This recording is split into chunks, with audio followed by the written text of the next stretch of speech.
Hey guys, let's get into Saratoga for another week.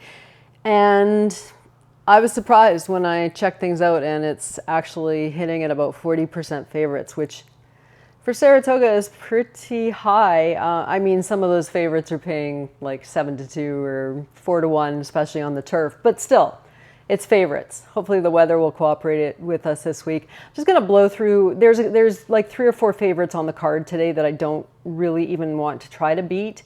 But we'll look at what I'm doing today. Race number 2. The first race is jumps race. Not something I really get into.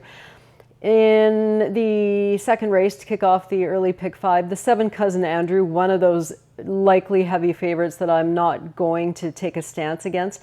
It's a big drop down in class. They've gelded him. He's obviously for sale. Does he have to win? No. Will he? Probably. But I am going to play the 8-horse Weeby there as well. A couple of these races are pretty interesting. This race here in the slop at Indiana Grand, I thought was pretty good. Tom Amos now making the 3rd start with this very inexpensive purchase. So I don't know, I'll throw him on the ticket, but it looks like the Chad Brown show there.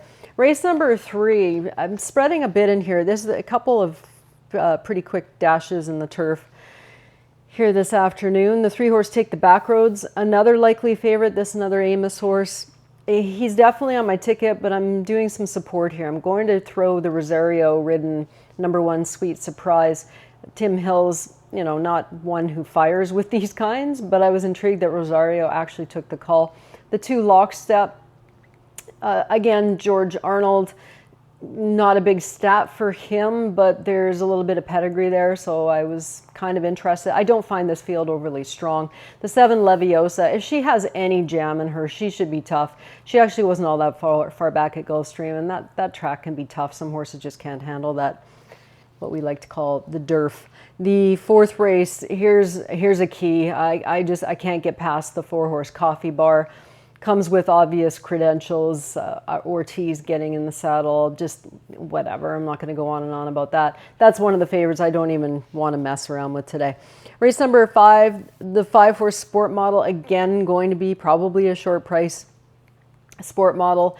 In this spot looks pretty good. There were some horses I really wanted to play here that I'm just not sure that they can get the win. The one Fun While It Lasted is such a logical horse after this last start, but one has to wonder where this came from.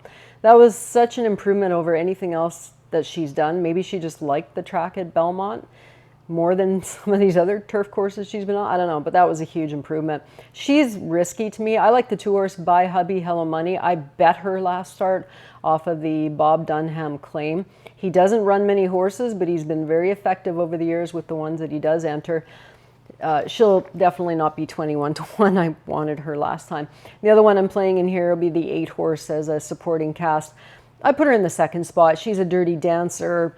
She's had multiple opportunities. She's one of those that just can't seem to really seal the deal. I don't think that she can beat Sport Model, but, playing exactas and stuff, I'd take a chance with the 1 and 2 ahead of the 8, I think, if I'm looking for more value there.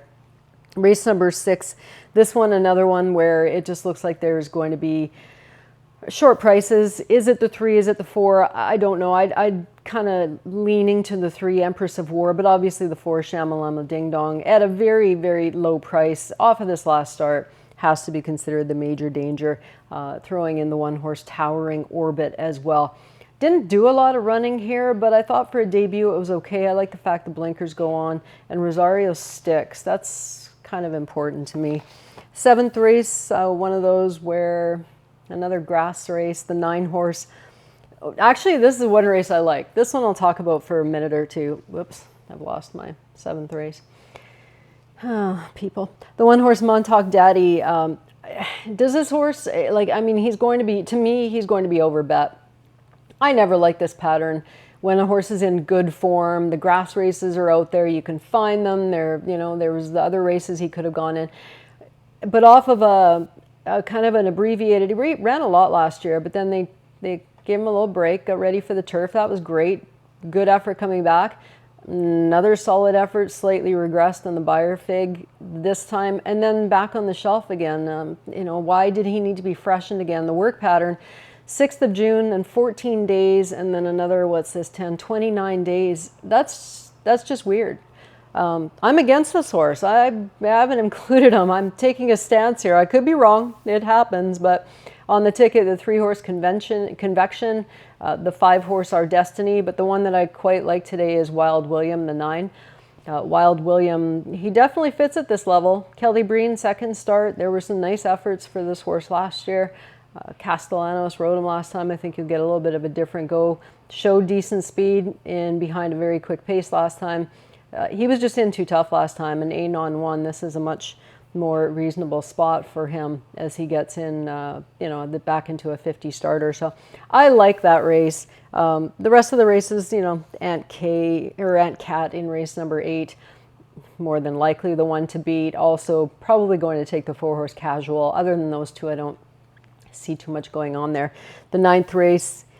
The 9th race I've taken a bit of a stand to. The one NYC, I didn't even want to have this horse in, but I did end up putting him in just because he kind of looks obvious down on the rail. But I like the 8-horse Argon. Argon I thought was a logical horse. The 2 L'Imperator, another one that I was considering. So yeah, and the 7 as well. Just spreading a bit in that race. Bodie Cream could get there. This was a good effort last time. Washed off the turf. He did win, but he's legit on the turf. So this to me just says that he's in pretty good form right now. And then race number 10 I discussed just quickly in the YouTube video. So, or no, on the Twitter video. This would be the YouTube video. So that's it. Just kind of blew through the card today.